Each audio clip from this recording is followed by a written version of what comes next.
Meron bang tawag ng tawag sa phone number mo na hindi mo naman kakilala at number lang ang lumalabas? Alam nyo ba na pwede nyong malaman kung sino yung may-ari? So kung paano, sundan nyo lang po ang video na to. Open lang po natin yung ating Google.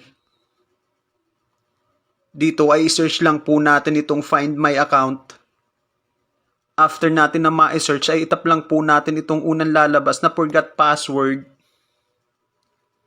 So paalala ko lamang po na bago nyo ito gawin ay siguraduhin nyo po na malakas ang internet connection nyo para gumana po ito, dahil kapag mahina ay hindi po ito gumagana. So dito makikita po natin itong mobile number. Lagay lang po natin dito yung phone number na kung saan panay ang tawag sa atin. After natin mailagay, tap continue.